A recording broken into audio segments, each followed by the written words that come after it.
bothering me, so I gotta give them my nails. All right, we are live.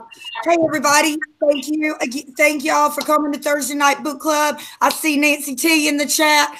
I see Amanda Duncan in the chat. Thank y'all so much for being here. Oh, this is going to be a good chat because sometimes it's fun when we only have a couple people here because we can get to every single thing. So, Brian is going to be joining us a little bit later. He apparently took a nap and overslept, which I know we're all sometimes. Yes, I have changed the background of the living room.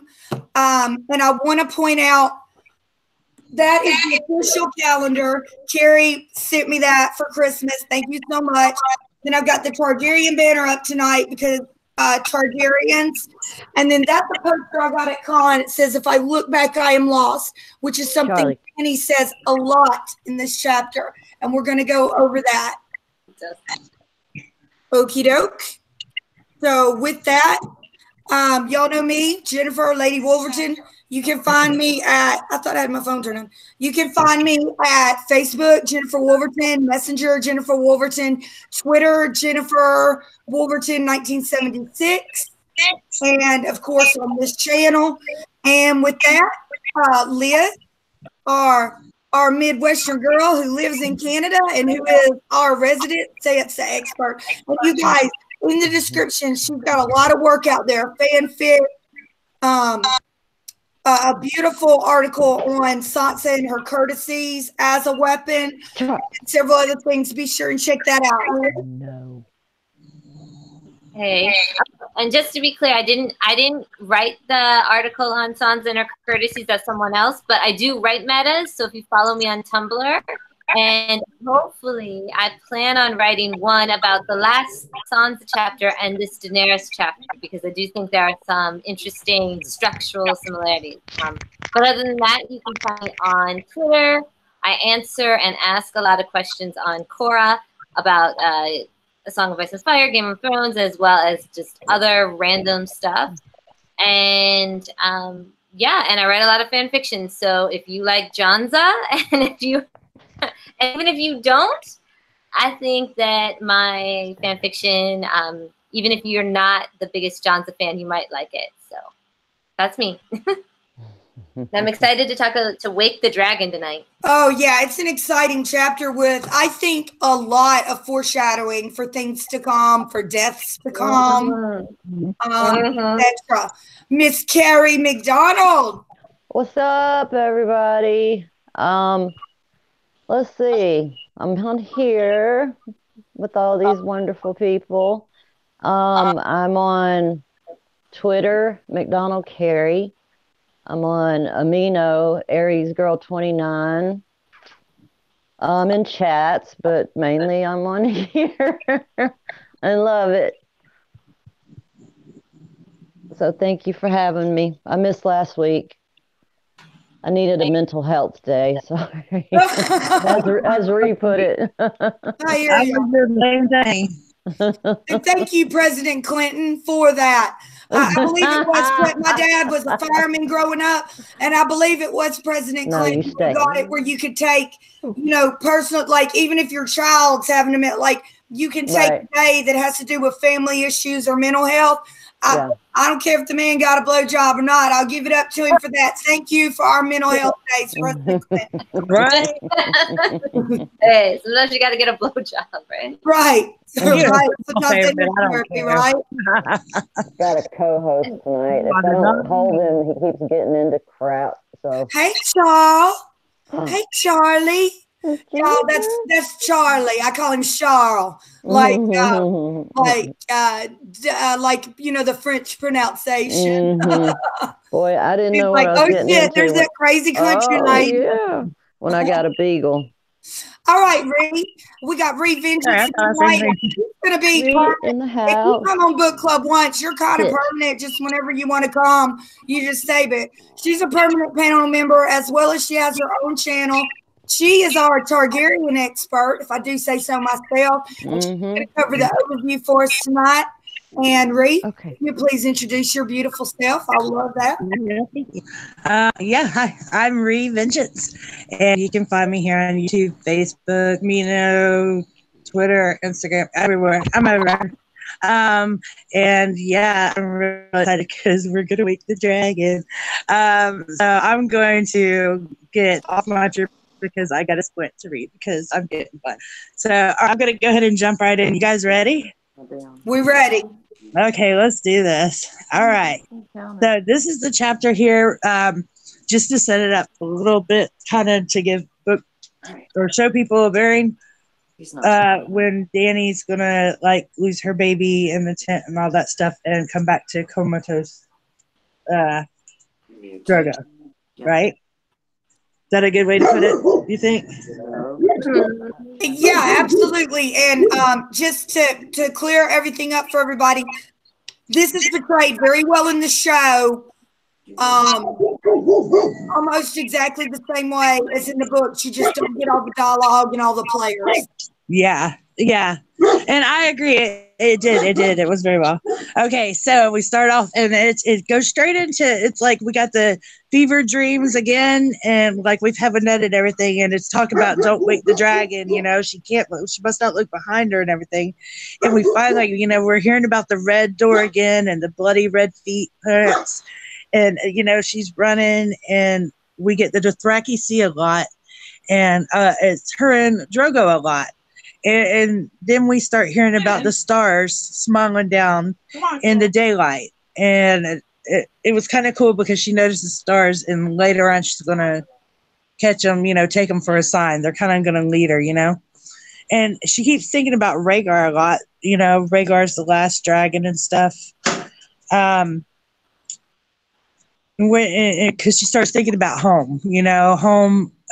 Drogo reminds her, and it just kind of leads her to there. And she starts thinking about Rhaegar being the last dragon. She starts thinking about the dragon eggs actually getting red on the coals, right? And sorry, I had my mom and the dog going by. I was a little distracting there. And then we had, I thought some cool, well, we'll get to that. I'm going to just go through it the best I can. We got some mentions. Again, we're back to the last dragon a lot. The door's further away. And it kind of goes into Viserys there. You don't want to wake the dragon. So he's kind of distracting her away from it there for a little bit. And then she goes, and there's like the darkness and the icy breath. And then coming behind her that she's trying to get away from, and the whole time. I know. Who else? I'm sorry to interrupt, Rhee. No, go ahead, please. It made me think so much of that teaser trailer with the ice coming up on you. You know what I mean? Yeah. No, it really does. It really does. That is a really good thought. That's exactly where my mind went when she's like, I can't let that catch me. Okay. The coloring of it, just that dark and icy blue that it is on that table. That is exactly how I picture it in my mind too. So I'm really glad you mentioned that. Okay, especially running towards the red door, and you think about, oh man, just bringing up the table. Okay, we're gonna bring up that red door. Don't worry about it. We're gonna bring up that damn red door. Yeah. Another cool thing that was mentioned here is she talks about the ghosts and remnants with kings, swords of pale fire. Mm-hmm. That just screamed Danes right there, I was thinking sword of the morning, especially because the stars, Oh, let's see one more thing. And this is where we get the hair of gold and silver and platinum with the eyes of opal and amethyst, tourmaline and jade. It made us think of the Bloodstone Emperor and the Amethyst Empress and all that. So we got, I guess, original OG Azor High references. Easy way to put it. The more they were crying at her and screaming, the faster she was going. And it's like we were talking about this before we started, actually.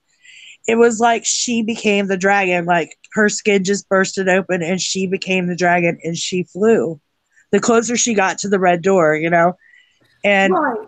you get her actually blowing the red door open. She goes through there, and it is the home, the green fields, the gray stone houses with Rhaegar mounted in his black armor and everything. But when Jorah tells her, you know, it's the last dragon, she keeps hearing his voice tell her that Rhaegar's the last dragon.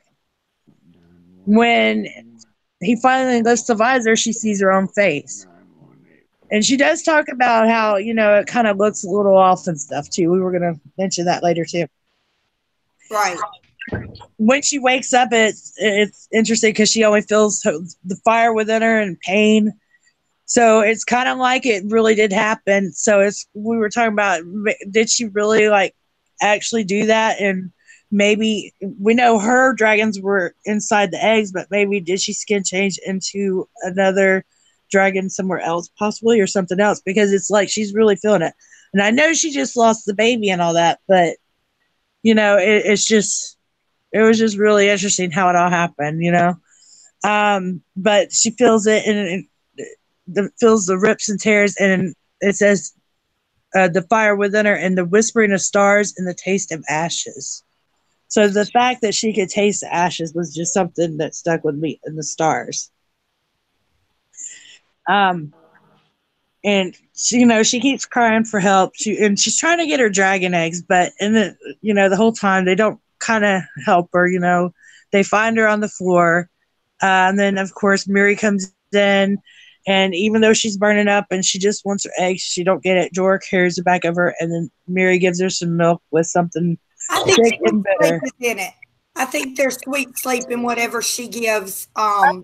I was thinking it was like milk of the poppy with the milk, because I thought about, you know, and I thought about when Arya drank it too, you know, just other times we've seen it in the show. And then I thought about the sweet sleep with the sweet wine, because it said only sweet wine, sweet wine. And then she slept once more. Dreamless. Doesn't it say she had dreamless sleep? Yeah, that was when she had the dreamless sleep. And that's when she woke the third time. And that's when she was holding the dragon eggs. And she did actually get it out. Said, you know, the third time she did say, I want to hold my dragon eggs. And she said she woke up the third time with her arms around the pale one with scales of buttercream, buttercream scales and golden bronze, you know. Viserion, she's got Viserion's egg. And she felt something twist and stretch in response when she had her arms around it, you know. Mm-hmm. She feels great. She gets up, takes a bath, you know, has something to eat, calls in her Miri, and Khal Drogo asks about him, and, you know, he lives, but there's darkness in her eyes when they run away, and, you know, they don't really want to talk about it, you know. She asked Jiqui about her son, and she finally tells her the boy didn't live, but she's kind of scared about it, you know. But Dany realizes she knew that before she ever woke up the first time, because she's seen him in her dream. And she also grieved for him in her dream, you know. She wept, and it was the tears that just turned to steam or whatever, you know. Yes. The tears turned to steam on her cheek. And she also brings this up again later in the chapter when she wants to cry, but thinks to herself. And Brandon's supposed to join us later, but man, it's all women on this panel right now. Who has cried themselves till they can cry no more? Oh, yeah, no, I have. That she's saying, and she's also saying, what good would it do? I call it, well, I'm all cried out now is what I call it. I'm just all cried out. I'm done. And sometimes it feels really good to just have a good cry. I'll be the first one to admit it. It's very therapeutic. Mm-hmm. Yeah. Nothing wrong with a good cry. Right? Sometimes it just makes you feel better. And it says all the grief has been burnt out in me. And she said that she felt him receding out of her, Rhaegar receding out of her as if he had never been. And I mean, that could mean a couple things. I mean, physically and emotionally at that point for her, you know. And we don't even know really how much time's really passed, because, you know, we don't know. It never really tells us, other than this is the third time she woke up. And now, you know, Jorah comes in. He she has him put a hand on on the egg. All he feels is cold stone. Okay. And then, she's feeling stronger. She asks about Rhaego too, and finds out that Miri's the only one that'll really kind of say. Rhee, you cut out for a minute, babe. Can you repeat that? Okay. What was the last thing here? I'll go back to Jorah. Jorah has his hand on the egg, but all he feels is cold stone. Right. Okay. Dany is stronger, and Jorah looks like half a corpse. She asked about Rhaego, what happened to him, and Jorah doesn't want to say anything. Nobody does. Right. And he tells her, women say that he was, and then he kind of goes off, and then Miri says he was monstrous, twisted, scaled. I got this right here. Monstrous, scaled like a lizard, blind with a tail, full of grave worms, rotten as if dead for years. Looked like a dragon. It's the corruption, yeah. And they were talking about it was death in the tent, that because Dany says that she felt him alive before, and she says maybe, but there was death in that tent, and that creature. I like that she says that creature was not. Yeah, Miri called her baby a creature, and I remember thinking, boy, if I was Dany, I would have got a little bit pissed behind that. Of course, she's already getting mad. She's already starting to blame me, but she says that the creature, death, was in the tent. Shadow, says Jorah. I saw you dancing with the shadow. Dany thinks Jorah killed her baby. Miri tells her she lied to herself. She knew the horse would not pay the blood price. Yeah, and the shadows stretch out. You can't hold the shadows back. Right. The horse, the child, the three others. We got a question from the chat, and hold on, Rhee. I know you're not done with your overview, and we're going to go back to you, but Jacelyn Ziegler said, do you think the baby could have already been deformed because other Targaryens have birthed a baby like that? I'll tell you what, when I first heard the description of the baby, I thought about the way some people think that Tyrion is a secret Targaryen and he has a little tail. But I do think that baby was alive before she was carried into the tent. What does the rest of the panel think? No, I think the death in the tent, the dead things dancing there, that's why. And the shadows of death stretching, that's what killed the baby. Now, why it ended up looking that way when it was, I can't really say, except that's the way that Targaryen malformations happen. So you're really saying yes, maybe the baby was already kind of... No, I think it was a normal baby before she was brought into the tent. Now, as far as the Targaryen, the being looking like a dragon part, I'm not really sure what to think about that. What do y'all think about it? I think definitely it happened during the dance with. Yeah, that's what I think too. But I just. It was a time of distress then. It was when she got really upset after her father died and no one told her, I don't think that we know what Mirri Maz Duur was doing or what exactly kind of magic. A lot of people believe she was trying to raise those dragon eggs. Maybe what she ended up doing, I think probably what she ended up doing was killing Dany's baby and kind of deforming it also in the process. Well, here's something else for you too. Where was Dany's baby? We never seen a body. Just because she said it was like that. What if whatever she was trying to raise in that tent, she did raise, but it's in that body that we don't see? Exactly. Yeah, I'm very suspicious we don't see the body. So I'm kind of the mind, like, I wonder if the baby was deformed instead. I thought maybe she just, I don't know, like, it's hard to tell, but maybe Dany just had a premature baby that wasn't fully developed. I don't think and not like that quite, though. No. Another question. We've got Septus Shayna's Secrets. Hey, how are you doing? Hey, Septus. What are the odds the baby was normal and it was all a lie? It was all. I believe that's that. Pretty good odds. Yeah. I think that's a pretty good odds. stole her baby or something. I thought.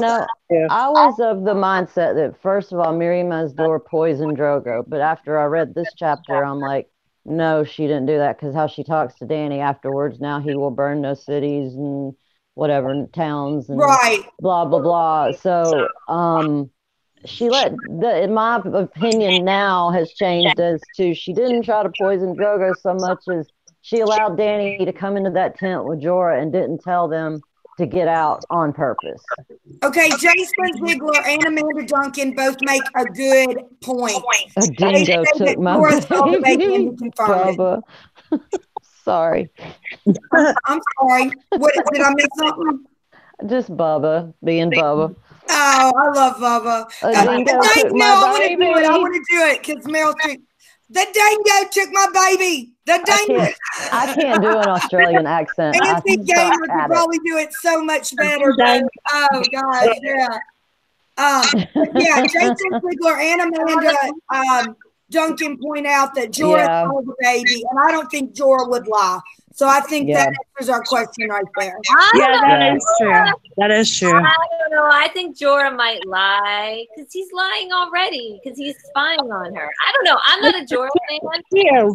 Me either, Liz. But I think if he was to lie, it would be to tell her everything was okay and the baby just died.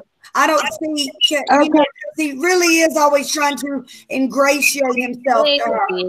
But it was good it would do for him to tell her.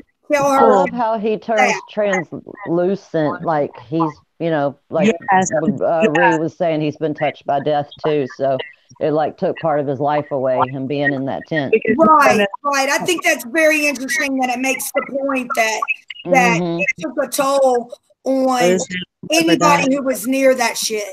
Yep. Oh, okay. You want me to finish this really quick? Yeah, go ahead. Yeah, babe. All right.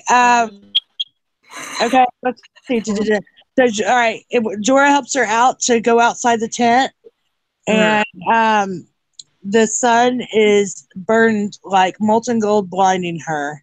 And it says a glare of sun on sand, and it made it harder to see. And I thought this was pretty cool, lot of use of words, because the sun on sand, and it made me think of all the sands in Dorne, and anything with Dorne, right? All right. Red door. Yep. Thank you. And then it's talking about Ashes on Fire right after that too. So there's a small crowd of children gathering to watch her too. I always catch on to the creepy children. Anyways, all that's left other than that is there's old men and women, 100, no more than that. She says like the other 19,000 or something like that have taken off. They're talking about only the strong follow. Calpolto's done taken off with most of them. He's a new cow now.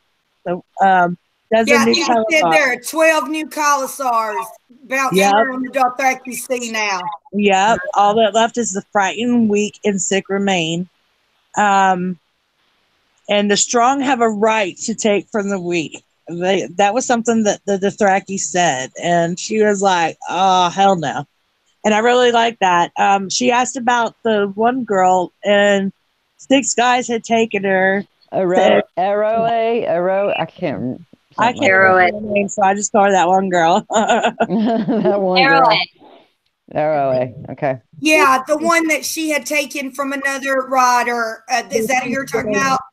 And basically she got passed around and gang raped but they said it's because she fought, right?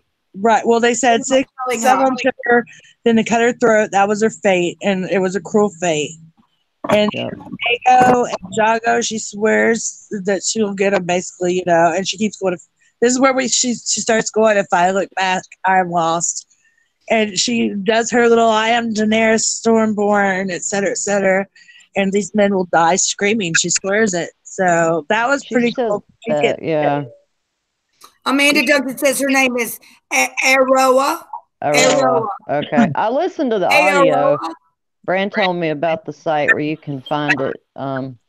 you can get it for free. See, I've read the book so many times, and then I got so spoiled on the audio, so now I'm getting like. Right. I do both. I didn't do the audio. I couldn't afford them, and I was just like, "F it." I checked them out from the library, and I didn't enjoy them all that much. So, but I've been doing it just as something different to do. Guys, when I first read the books, I saw them at the library. I didn't know it was a book, and I had started watching the show, and I couldn't find my library card, and I wanted to read the dang book so bad. I swear to y'all, I took it back, but I actually started reading it before I watched the show. This kid at the bookstore kept trying to talk me into it, and I always took Naomi up there when she was a little girl. And there's Brandon in the chat, and he kept telling me to try them, and I finally got sick or something for a few weeks, and I laid down in the bed and started reading them, and I just couldn't stop. Then the show started. So what has that been, like 10 years now? Something like that? Or, 9, 10. I love Fran. Fran, you got your invite, right? If you want to pop on here, do. But I understand if you need it. What do we call it? What is it? A mental health day? Mental health day. Yeah. Oh, okay. So this was another cool thing that she said too about the sun. She was staring up at the sun when this wasn't her. This was how she found Drogo. I was staring up at the sun, and he was setting on the earth. So good point. Reminded me of him because the Dothraki, how they kind of live on the earth and travel. That's where they live. Out in the open. And he liked the sun. The only thing he was responding to, but he's blind. His eyes are wide open, but he can't see. He's deaf. He's scarred. And he walks where you lead, and he eats where you drink. He kind of reminded me of his horse. I was wondering if his horse lived a second life in him now because of where they sacrificed it. That's how they switched it. She turned him into a horse. I really did. I remember they said the other Khals stole that horse. Because I guess they killed his spare horse. I thought they had it. She had his horse burned after they slit its throat. Yeah. I guess he probably had a few horses, truthfully, but Septa. Yeah, they sold the other the rest of them. The quote. God, is it raining? The quote from Jorah is, "The woman said they saw the child was. Jorah never saw the beast." I gotta go check on my doggy. I'll be right back. Okay. And Bubba Husky has a question. What do y'all think about the part where the cold catches her? She will suffer alone forever. Are the White Walkers following the comet to see her so she can relieve them from their post? Okay, we already talked about that a little bit before you got in here, Bubba, but we are going to cover that cold and her feeling like she can't look back or stop or touch it or anything else. Definitely we caught that. Well, just to talk a little, just to answer really quick. I mean, think about it. She's fire. I mean, what happens to fire when the cold comes in? Rhee, anything else, babe? Yeah, we kind of get into I'll wrap it up really quick. We kind of get into the little prophecy about the sun setting. I'll let you read us that. And then she kind of calls Mary out, and this is when she and says, you knew this would happen the whole time. And she's like, you think that was going to stop me after what happened, And, Danny confronts Mary. You knew the price and you let me pay it. You knew what I was buying. Right, right. And then so Danny goes back. She has them take Mary away. And then she goes and she prepares Drogo and gives him his one last bath, And then she's not even worried about Mary. Says she knows spells older and true than any of the Magi learned in Ashai. And she sees the stars and they're assigned to her. There's no tree stirring, no stream, but it's okay because the stars would be enough. And she kind of basically had one last sexual encounter with Drogo. Yeah, she said, remember our first ride, remember when we made Rhaego, and she bathed him in tears and kind of, got it on with him a little bit. I mean, it even talks about how she used her breast, her mouth, her hand, everything that what Maria had taught her. Yeah. But because he didn't speak or feel or rise, so she knew he was truly lost to her. When the sun sets, you will return, my sun and stars, and not before. And that's when she grabbed the cushion and pressed it down. Right. Okay, where do you guys want to start? There's so much. You guys want to start at the beginning? Bubba. I called Danny a raper. I would consider it that. I mean, if it was today's day and age and he was in, you know, a place for people who are a woman come up pregnant or whatever, and it is considered that. I don't know where that falls though, since they're married. Oh God! No. I wanted to talk about the possible Bloodstone Emperor connection. That was something we had talked about earlier. Okay. Yeah, that's a good one. And what, anybody? No, I'm kind of I was gonna say with Bubba, I think what she does at the end there is a little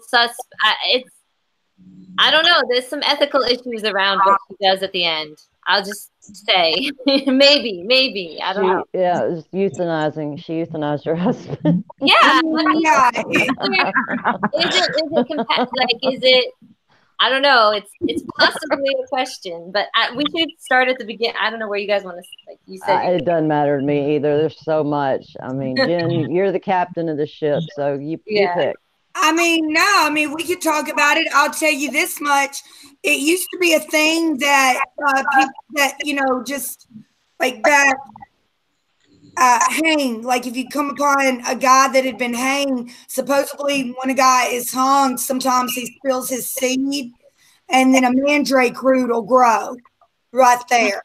Which is a real type of root people use, and you know you can I thought it was just from Harry Potter. I'm kidding. No, but you know, but you can almost say that she did kind of a ritualistic thing without even meaning to, by extracting his seed and then killing him.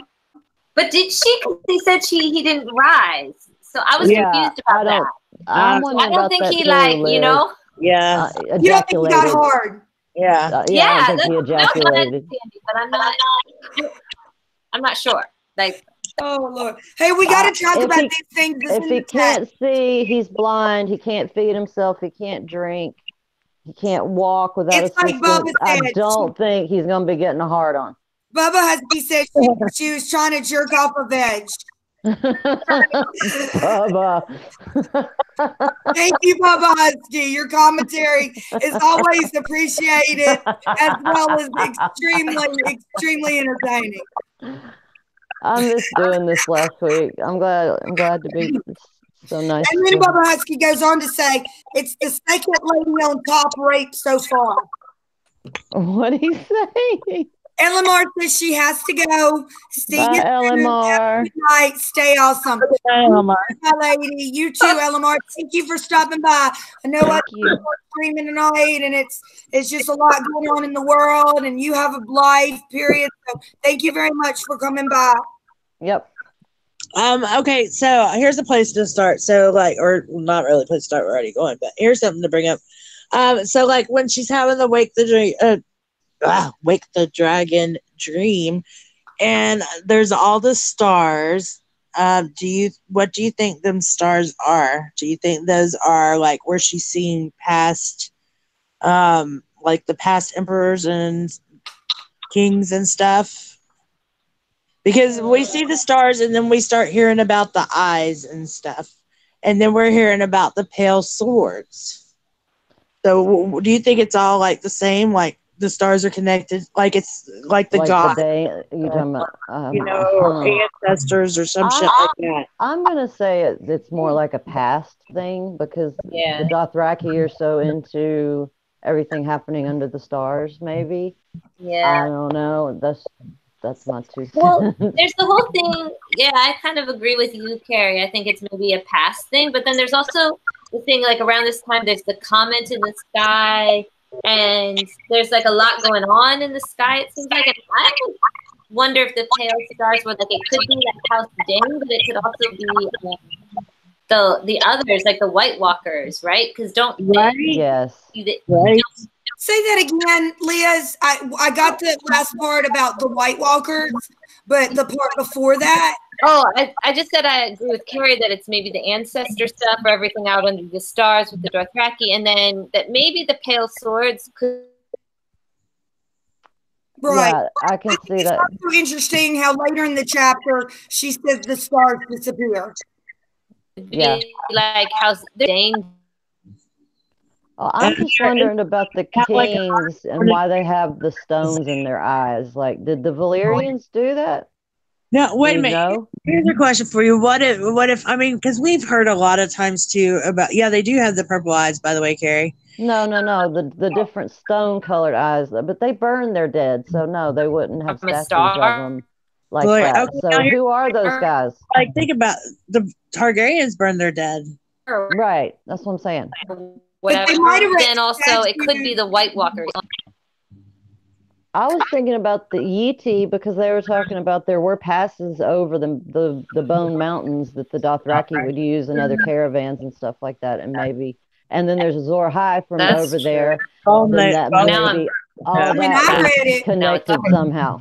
When I read it, I almost pictured the crypts of Winterfell, but instead of them having, and it does talk about them having swords, but instead of that being their major focus, it was kind of the gemstones in their eyes. And Well, I I looked it up, and there was a place where they used to be buried, where maybe their ashes were interred by a statue. Right. See, I picture something like that, but I picture it more like it's a Targaryen one. Like I picture like, Right. to me, I think that it's like in my brain when I'm reading it, I think it's like she's seeing like her ancestors or something but it's coming down from the stars. But I see in the red door is like you said, like it's at the end of somewhere, and I wonder if it's under Dragonstone. That's what I've wondered before. Or if it is at wherever she was at. Those with cave drawings. You know?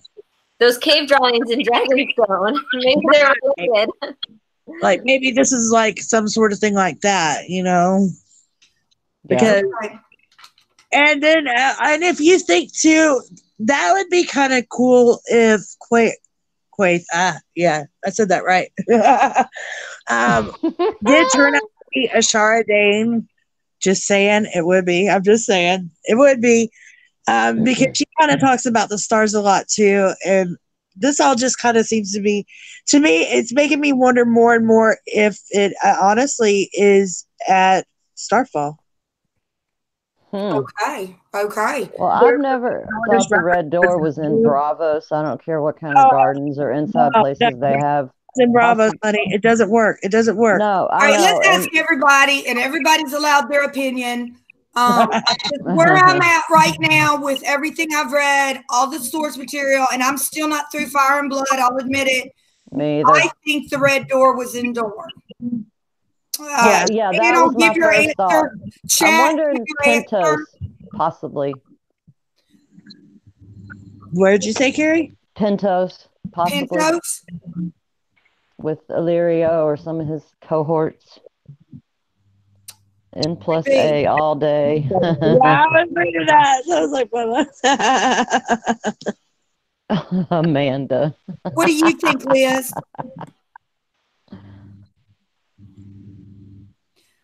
Branwick Blackwood says he believes it's in Dorne as well. Dorne as well, yeah. That's what I did. Yeah, there's something weird going on. And I like how the door's red, Targaryen red. I think for some reason that they were the Dornish were giving them shelter, and for some reason they had to stop.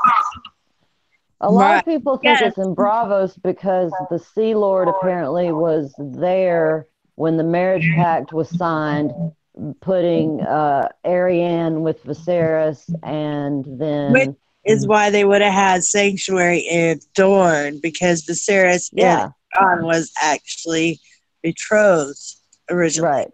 Yeah, sure was. I'm just talking about other theories that I've heard, because I've heard people that totally believe it is Bravos, but it's Amanda Duncan believes Bravos. It's Jason Ziegler says Dorn or Pintos anywhere but Bravos. Yeah. I think Bubba Husky is saying I think he believes Bravos because I believe do you believe Septa Lamore is a Chardonnay? And he's saying Septa Lamore, and then that really makes Lemon Tree. You'll look at the way. Oh yeah. And you know what happened with Chardonnay? Told lemons come from Dorn. A cameo says da Dorn. Dorn. Who we want to give a special hello to because she's on the other side of the world in Australia. I have no idea. I have trouble finding my own front door.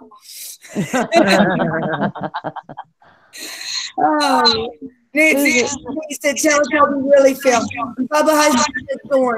Now, just to be clear, Bubba Husky is definitely of the Ned and Ashara equals Danny school of thought, I believe. Ned and Ashara equals Danny. You know what? I kind of could see that. Me too. I used to be like, oh, that's crazy. I don't know what they're talking about. Then I sat there reading it, and then I'm like, you know what? I think that might work. If you want Ned's kid, I think it is Daenerys. Hey, dog. I don't. I think. Dog. Dog said bad willows come from Dorn. No, Bubba Husky says N plus X equals J, not D. Yeah, no. No way. No, that's already been proved. In one of my fics,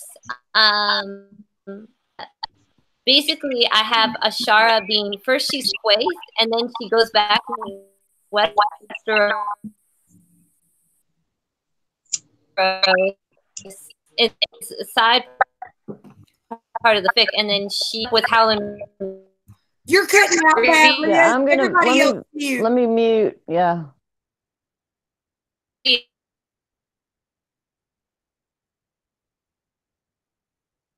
And ends up like basically living with him and being with him. So a lot of people think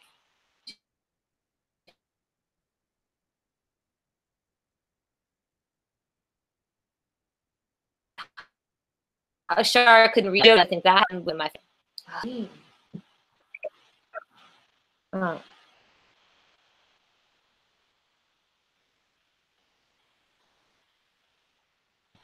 Liz, hello? can you repeat all of that? Oh, yes, sorry. Liz, so bad. Your internet's really bounced around tonight. Y'all, Liz is coming to us from Canada, so sometimes it's just hard on the internet, but we're all going to mute. And let's see if she can. No offense to Canada, but y'all's internet sucks. No, it's, you know what? It's not me. It's my internet. It's not. I get. No, like, that's what I said. It's your internet. Yeah, whatever your internet. It's like not is. a Canada thing. It's a Liz thing. I got my internet upgraded. Actually, You're sounding good now. They rewired everything, but there's still an issue with the speed. So they're sending me a new modem that I'm not getting. We had that happen. Yeah. So anyways, it's like I can tell it's a little bit better, but when I've been on for a while and when like everyone's talking, I think sometimes it's like, also my computer's a little bit older. So there's multiple issues. But yeah, you should, oh my God, today is past day and a half with my internet has been a disaster. But it's slowly getting better. All I was saying is in one of my fics, I have Ashara is Quaith, and then she kind of comes back to Westeros and gets connected with Howland Reed, and they end up getting together. And now in my fic, I don't have her being the mother of Jojen and Mira, but some fans think that's a possible theory for what happened to Ashara. But I like the idea of her. I don't know. I don't think this is necessarily the case, but I do like having her be Quaith and then come back to Westeros and kind of start getting involved in stuff and having some ulterior motives and whatnot and being with Howland Reed. And then I have her have I like that better than her being Quaith, because Quaith has so much magic has so many magical abilities that she uses. I don't see how Well, I have Shar her would quite have. for a while and doing some. Everybody mute. Everybody mute. I am.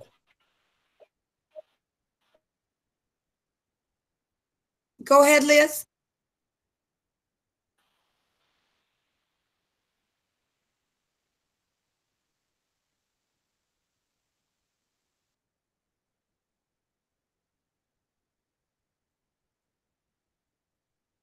Dog says he jinxed it because it sounded really great for a while. And Bubba Husky says you have maple flavored internet. While we're waiting on Liz, Jocelyn Ziegler, there you are. She asked me, I think in reference to Daenerys, how could that possibly be Ashara and Ned's baby? How would she have silver hair, though they both have dark hair? I don't think that. But here, everybody's opinion is valid. Nobody knows for sure. Good point, actually. I mean, he has silver hair, but Ned and Ashara are described as having dark hair. Yes, I agree. I don't know, because I don't ascribe to that theory. Well, I think about Dark Star, though, because he's got that hair, and it just makes me think about it every now and then. But, I never even thought about that. That's a good point. It is a good point, but I mean, I don't know enough about genetics to really break it down, but That's just, I know me either. That's just what I heard a long time ago. Kind of right. stuff. I have a question now. Even what about her sister? Whatever happened to her sister, though? Do y'all remember? Who, Ashara's sister? Yeah. She's Emma. I mean, we don't know. She just, I don't know. Yeah, I think it just never, we get what we get about her, and then it doesn't mention her anymore. It was like, I know, but it was like she.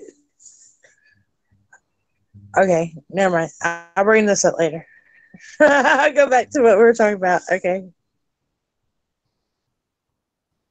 Okay. Oh, did y'all notice too with Viserys how it was like he was discouraging her, and it was like he was almost like he was on the other side with the darkness trying to fight with her, like he was trying to bring her down, Right. Like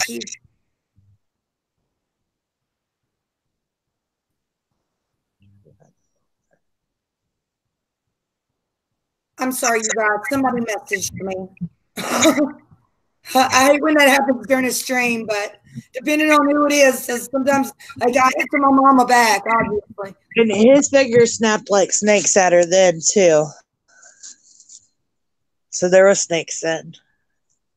All right. Y'all know what I wanted to talk about?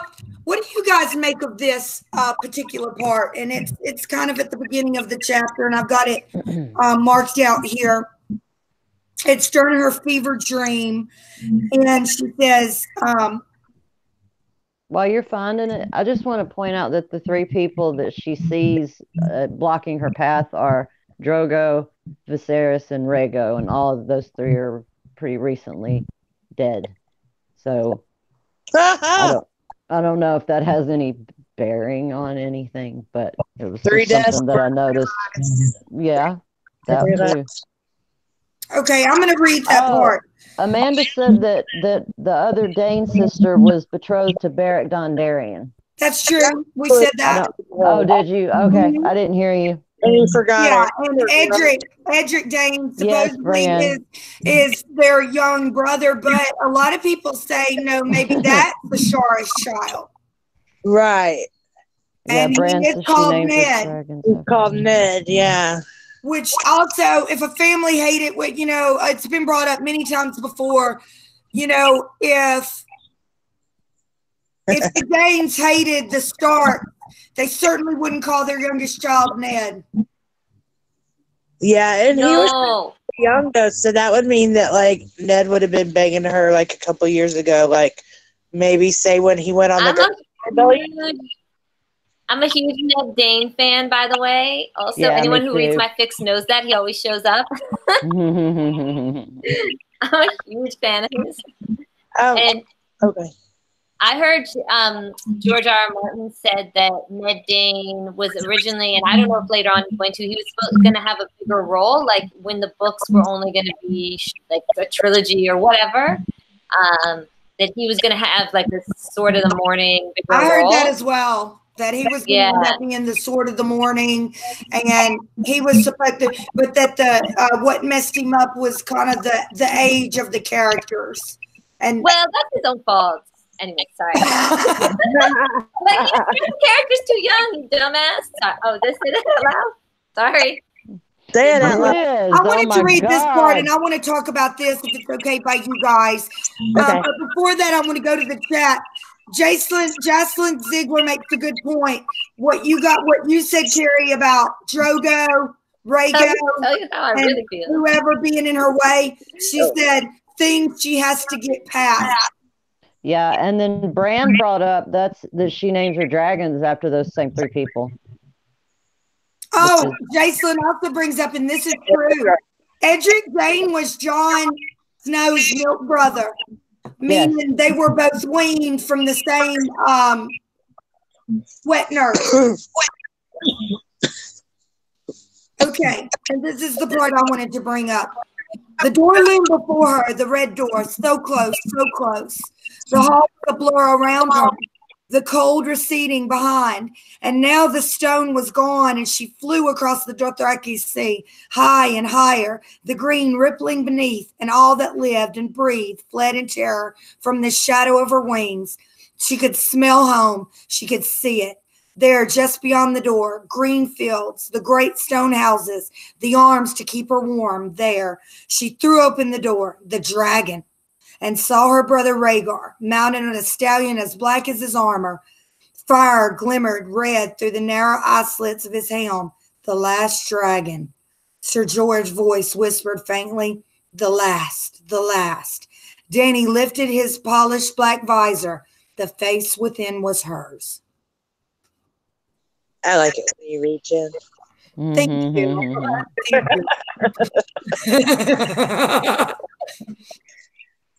So like, am I the only one that really thinks that's like foreshadowing or something?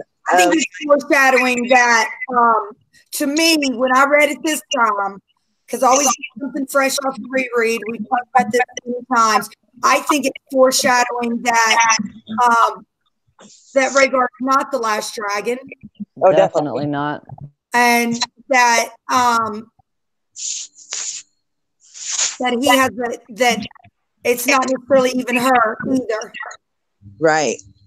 That Rhaegar has a son. I think it's foreshadowing that there is another dragon, but it's not even her necessarily. I think it's Rhaegar kind of leading her to in the dream. You know what I mean? Right. And also during this dream, to me, she's a dragon. I mean, that's what I get out of it. She is a dragon in the dream. Me too. I think she pulls a lot more out of this dream than she lets on in the chapter too. I do too. I do too. And for a fact, what it made me think of is I kind of was thinking that it was like she was seeing through Drogon's eyes whenever he takes off from the Dothraki Sea and flies back. Yeah. I can agree to that. Yeah. What did I write down in my notes here? Yeah, did anybody have anything in their notes about that? Oh, I do have something I do want to bring up, but no, that whole part, I love that whole part. Look, can I just say this real quick? Because it means something, because we saw in that last Catelyn chapter, it kind of foreshadowed Rob's death. When she looks at him in his armor and in the visor, she sees nothing. And I think that foreshadows Rob's death. So this is definitely supposed to clue us into something. I think at the very least what it's saying is that, no, he wasn't the last dragon. And I think it's meant for you to think that she is, but that she's not. And going by that kind of line of thinking too, if she's seeing herself when he lifts the visor, that kind of makes you think that she'll see herself, a reflection of herself, like as in like maybe someone like another Targaryen, like a child.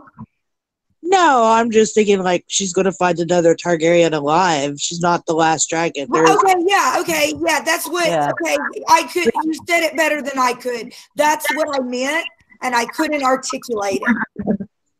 I thought I was saying it sideways. Thank you. No, I thought that was a good way for you to. I thought that was a good analysis of that. That there is another dragon, and it's not even necessarily her. Right.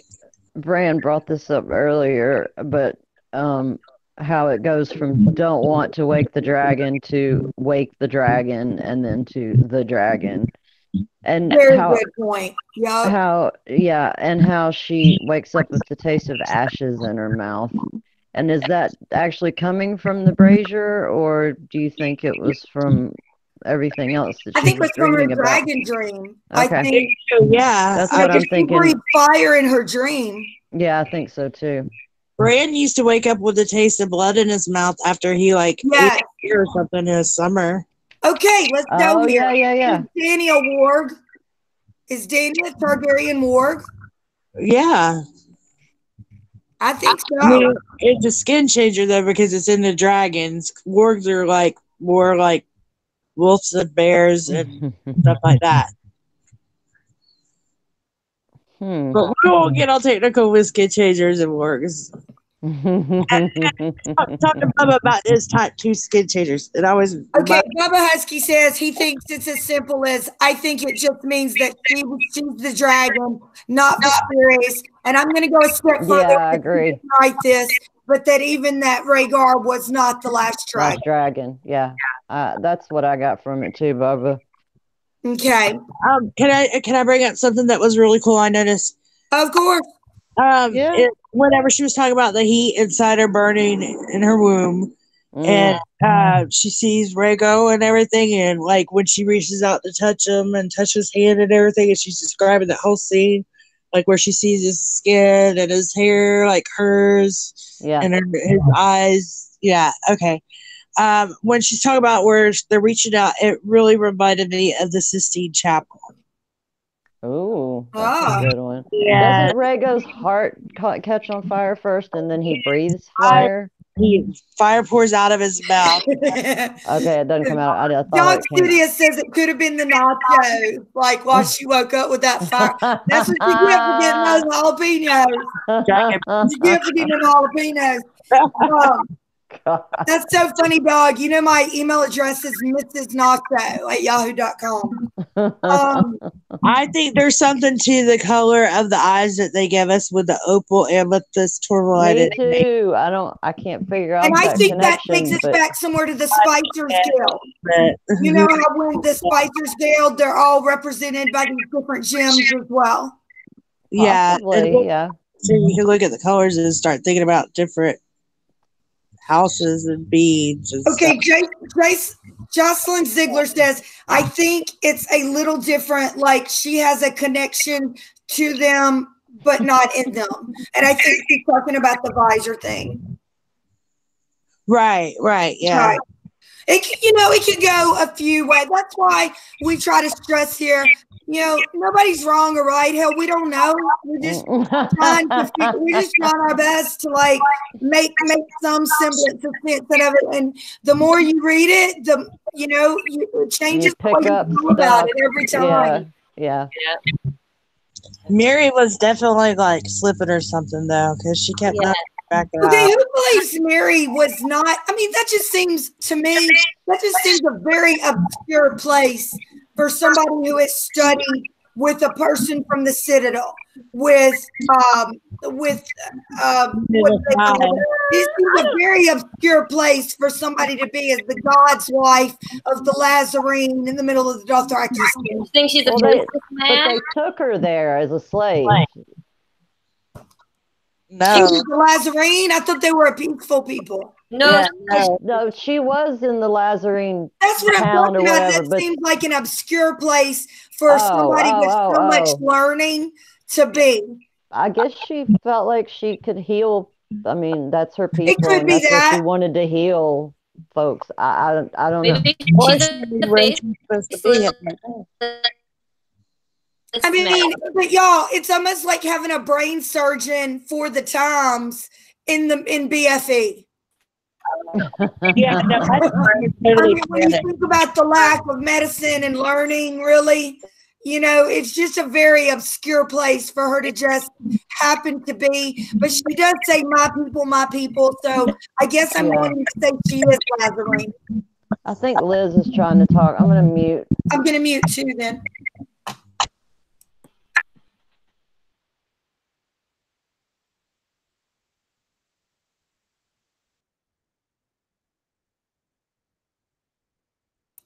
Liz, you there?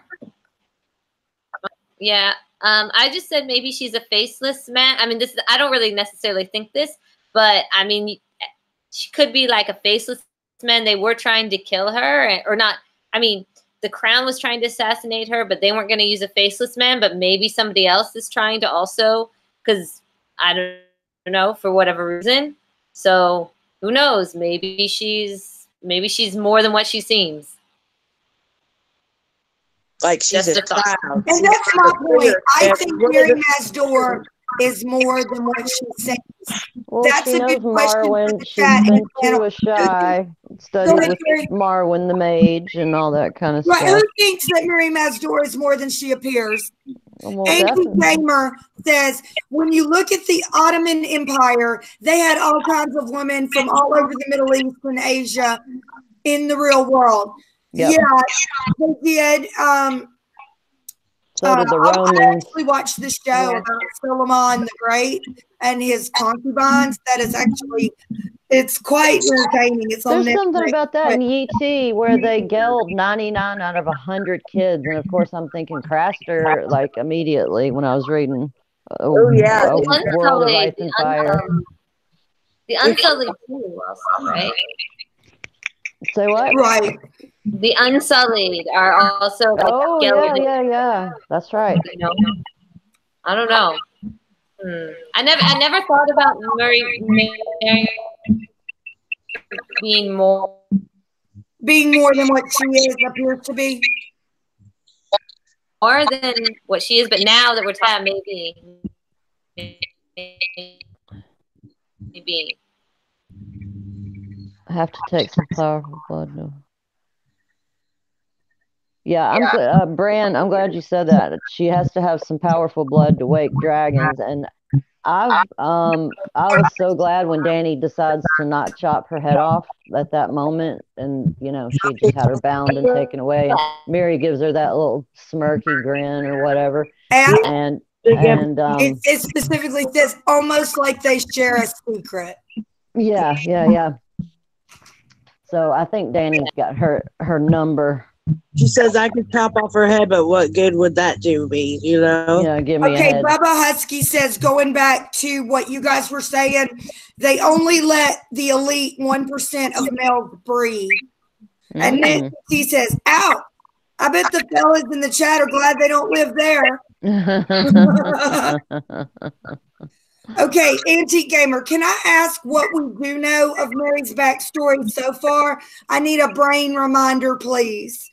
Okay, who wants to take this? Of Mary? Yeah, of Mary. Just give kind of her background. Okay, I will. Go ahead. Go ahead, Rhee. You was just reading. Go ahead. No, go ahead. You can probably give a better description than me, but she's in the Lazarine town, the Lamb Men, in the Dothraki Sea. She has studied in a shy blood magic with Marwyn the Mage, but mostly she heals people. She learned things from her mother, who they're called God's wives, as the Lazarine people call. But she does know blood magic, and she learned that in a shy. So she's a pretty powerful witch. That's what the Dothraki keep calling her. Yeah, and Brian asked, and Jocelyn Ziegler's right. She was trained by Maester. We see him later in Feast. We're going to see him, Marwyn. We're going to see him at the Citadel. And Bran asked, does Dany go off on Mary Mazdor in this chapter? Is that the next one? No, Dany goes off on her. And then Mary goes off back on Dany. No, he asked, does Mary go off on Dany? She does. Yes. Mary says, it was wrong of them. Dany confronts Mary. You knew the price and you let me pay it. You knew what I was buying. And Mary says, it was wrong of them to burn my village. Mary says placidly, calmly, that angered the great shepherd. Okay. And I wrote in parentheses, these are my notes, I'm suspect of her great shepherd religion because it seems to me she believes in many things. But anyway, Dany says, you cheated me. And Mary says, it's good because now the stallion that mounts the world will burn those cities. Well, Dany says, I saved you. I spoke for you. Saved me.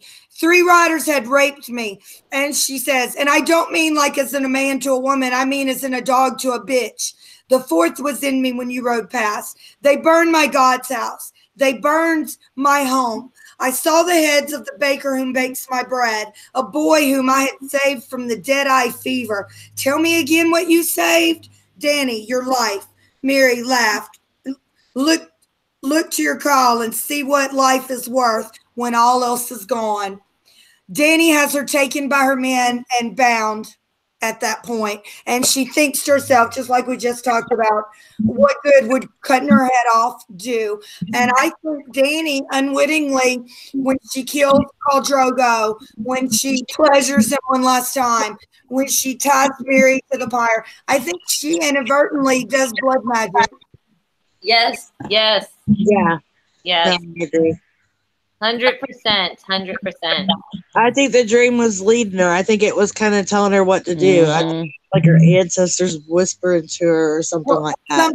Something like that. And then also always wanting to hold the dragon's egg. It's like inadvertently she knew. Drugging her until it wasn't until she got the dragon egg that she actually got better. Yeah. And I kind of worry about her if she wouldn't have got the dragon egg, you know? Yeah. Okay, Bubba Husky says he has to go. Bye, Bubba. Thank you so much for coming, Bubba. We always love your comments. They're unsurpassed, and we just walk away. Just say it how you really feel, Bubba Husky. And you have a great night. So thank you for coming. I really appreciate it. Yeah, we haven't gotten to the part where she starts telling Mary. Well, you were just reading it, actually. They do go back and forth and kind of, I guess, hash it out, if you will. And I love how Mary starts showing up all the time when Dany calls for things, like when she's sick. Here's Mary right there with Jorah. There's Mary with her handmaids. There's Mary like all over the place. And Jocelyn Ziegler in the chat says her ancestors performed blood magic. It would make sense if she did. Yeah, I think it's something she does unwittingly, but she's being guided this entire time by these. And also when she wakes up from her fever dream, you guys know how you have fever and you go to sleep and you wake up with a fine mist on you and you broke your fever. She calls it dragon's dew. Yeah. Right. Yeah. There's one thing that I wanted to point out about her doing blood magic is back many chapters ago, I can't remember which one, I think it's Doria, tells her they have a long conversation about dragons and where dragons come from. Yeah. But then we don't know what she said to her. So I can't remember exactly where it is. She says something about a stranger told her that the sun and the moon, the moon came too close to the sun, and and the moon cracked, and 1,000 dragons poured forth.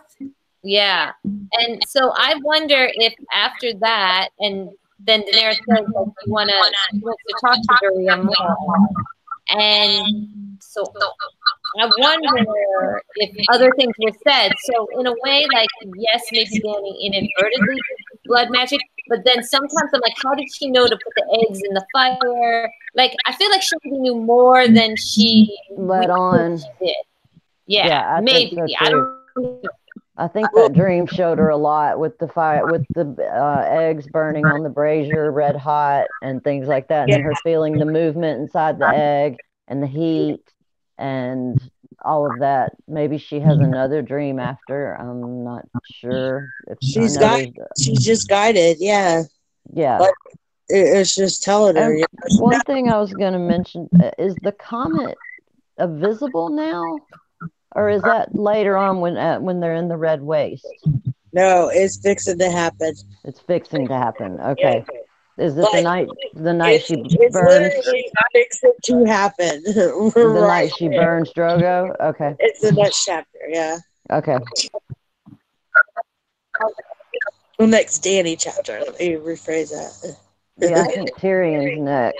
Yep. Right. So she pleasures Drogo. Let's just say mercy kills him, then burns him as per his religion would require, but with Mirri Maz Duur herself in the dragon eggs in the fire. So I really do think inadvertently she performed blood magic and did what I personally think that's what Mirri Maz Duur was trying to do. And instead she missed the mark, and that's what happened to the baby.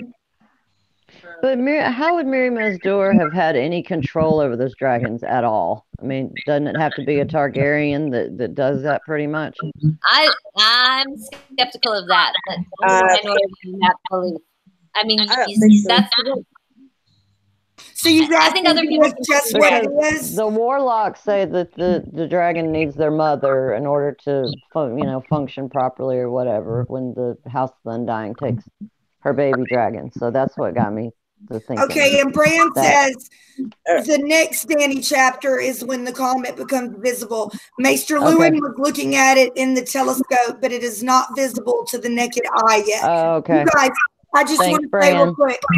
The next Dany chapter is the last chapter of this book. We've done an entire. Are we gonna have a party? Yeah, we are. We're gonna have kind of an on-air party. Okay, Jocelyn says she is the moon and Drogo is the sun. It feels like it was foreshadowing. Yeah. Definitely. Has Quaithe already talked to her? Did she in Karth? Did she say? No, that's in Karth. If you look back, did she say if you look back you're lost? Or I mean, what does she say for Dany to catch on to that quote? I don't remember. You go east before you get north. So you have to go south. Okay, let's talk about that. Did she say that in that prophecy? If you look back, she say those specific words, Rhee? You have to go back before you can go forward and all that. Okay. Yeah. Okay, I have it written down, and now she says to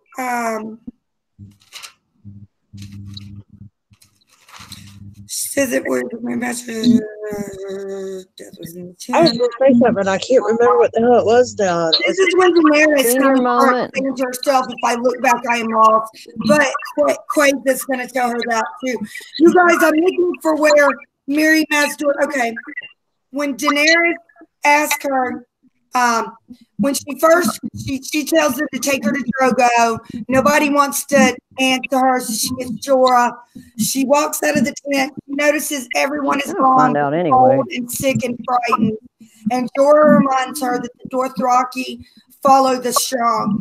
And she asks Mirri, when will I see Drogo again? And she says, when the sun rises in the west and sets in the east, when the seas go dry and mountains blow in the wind like leaves, when your womb quickens again and you bear a living child, then you will return and not before.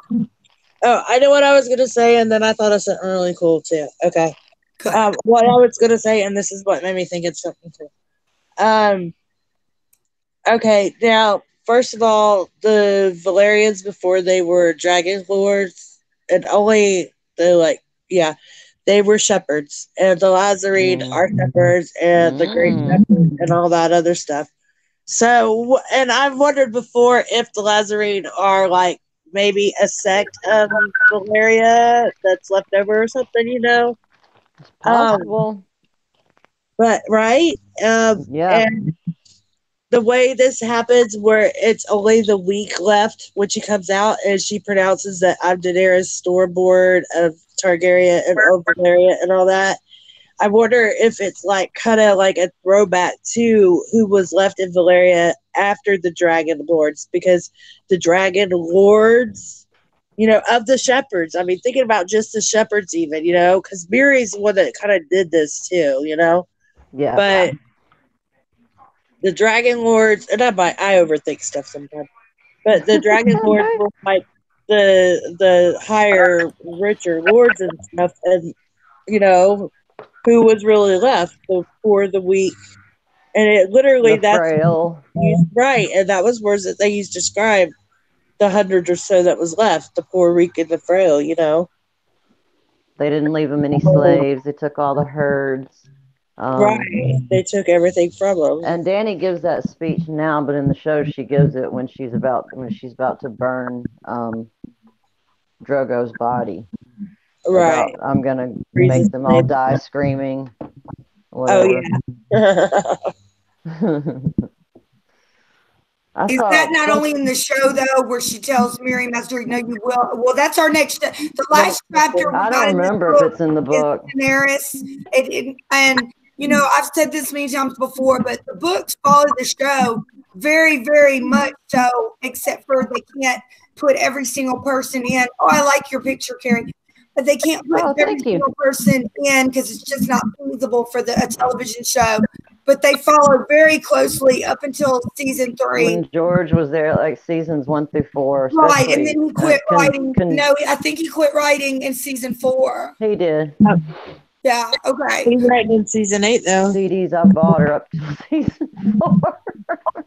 Okay, next week we have Tyrion bringing. I know it's chapter 69. What Tyrion is it? Is it Tyrion 7? I think so. Or 6. And I've asked Brian if we should combine the Tyrion Jon. It's going to be Tyrion Jon, Caitlyn, Daenerys. Oh, it's the Tyrion that starts with, "You have my son," or "They have my son." I'll do one more. I'll do one more overview before this book's over. I just got to get over my nervousness. I don't know why I get so nervous doing that. I just seen it. Yeah, Jen, that picture is from like 4 years ago, so Naomi's 12. Yeah, she looks much younger, but it's a good picture all the same. Okay, so next week is Tyrion 9, chapter 69. Woo! I know, I'm immature, right? I can't help myself. No. Enjoy yourself. I mean, who says a dirty mind's a terrible? Is that Rhee? A dirty mind's a terrible thing to waste. It made it better that 69 landed on a Tyrion chapter, right? Say that again. That 69, chapter 69 happens to be a Tyrion chapter. Yeah. I'm just saying. Are there any questions for the chat, or is there anything on the panel? Is there anything we missed, you guys, that y'all think is really pertinent here? I had one thing I noticed, and it just really stuck out to me. In this reread, is that when she's having her fevers and she wants her dragon eggs, her dragon eggs feel very warm to her, but when she asks Jorah to touch them, he says, like, no, they feel cold, stone. So I find that very interesting. I don't know what it means exactly, but like, I was like, maybe she's hallucinating that the dragon's eggs are getting warm, but then later she hatches them, but maybe not. Maybe only she can feel it. I don't know. I found that very curious. You know what I thought about too is because Jorah's already like half a corpse and everything, and he's thinking about cold stone, and it's made me think of him and death. And real quick, dog, it's got to go. So good night, dog. Oh, night, dog. Always a pleasure. Everybody have a good night. Click on dog icon. Just about everybody here is a creator. All you got to do is click on their icon. Go to their channel, subscribe. I mean, you can be subscribed to half of. I'm not good at putting I apologize for not putting other people's channels up. I need to get better at that. Oh yeah. I'm going to be a moderator. Oh, I'm not good at a lot of stuff. It's fine. I thought the easy thing to do is just hit everybody's icon. Okay. I sub to people who don't even have channels because I was subbed to somebody who wasn't doing anything, and then all of a sudden they started doing some stuff, and it was awesome. Yeah. So you guys, I think what we're going to do is... Rhee, I love that picture. Sorry, Jen, go Tyrion ahead. chapter is very short. So I think we're going to combine Tyrion and Jon for next week. I'll do the Tyrion overview. Oh, I've read the Jon one too. I remember that one. Okay. Yeah, that's You want to do good the Jon overview, Kerri?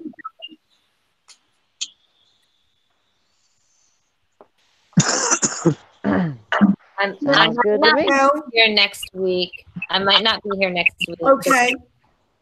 Because I think it's Jen's turn next. After me. Yeah, I was saying I would do the Tyrion overview. Oh, okay. I'm sorry, I didn't catch that. Will you do Jon? Yeah. Okay, perfect. For next week, we're going to combine, and we're going to do both Tyrion and Jon. And then, actually, after that, I don't know, because I want the last chapter of the book to be very special. In Toronto, and I might. It's taken us a long time to get through the book. That's all right. But the Daenerys chapter is actually fairly short. We'll decide next week. No need to decide this week. So next week, we're going to combine Tyrion and Jon. It is chapter 69 and 70. Tyrion 9 and Jon 9. Awesome. Okay. And who wants to shout out the chat? Anybody? Rhee? I'm outside on my phone. I'm not looking at it, but I know. I was about to say, hey, I got to pull up chat. I know Amanda Duncan. Bubba.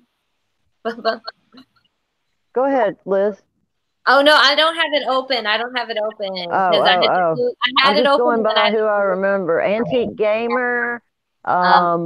Allison Ross. Yeah, was it Allison Rose? Okay.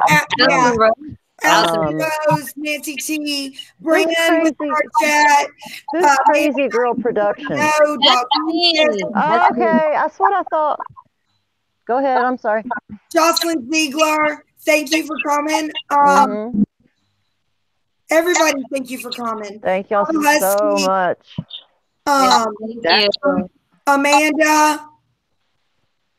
Sadie ran her out of the room. She was farting.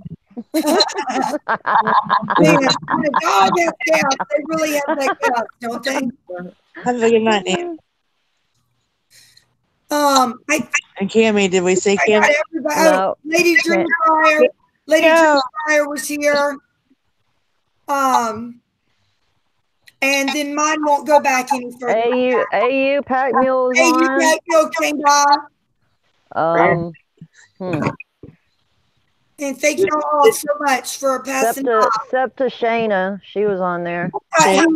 Septa Shayna has an excellent channel with some. You want to put on a tinfoil hat? Check out Septa Shayna's secret channel. I need to sub to her. I will. Okay. It's a yum. He's got some really, really good theories, and they would seem crazy on the surface, but when you give the videos a chance, they make sense.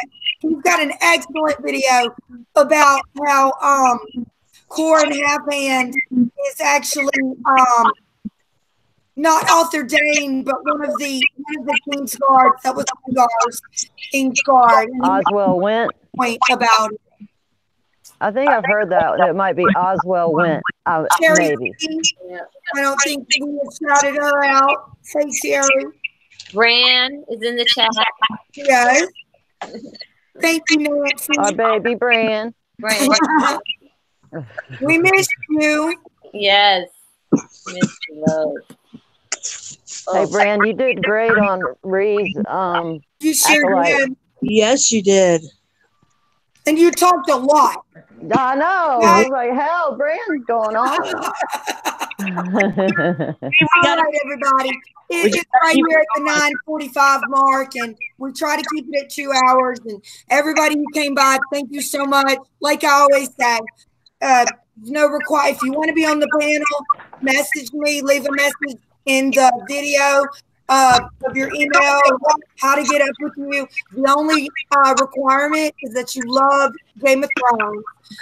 We all agree to disagree here because that's what adulting is. And I have hanging up now. I'm sorry to interrupt you because I'm on Team Cersei on Geek Chat. And shout out to Gangbangers of Thrones. Shout out to Geek Chat. Team Savage here. Team Tyrion. All right. I'm glad they picked for me because I couldn't decide between like 4 different people. So. Right. All right. Well, that's it. Like I said, next week we're going to combine Tyrion 9 and John 9. That's chapter 69 and 70. So we'll see y'all every next Thursday, 8 o'clock Central. Thank you so much. So much. Nancy, did we mention Nancy? And it's so good. Okay. Here. Everybody's welcome. That's the way we like it here. Everybody's welcome. Everybody's opinion is valid. All right. And with that, you guys have a great weekend. See you next Thursday. And as always, Thrones for life.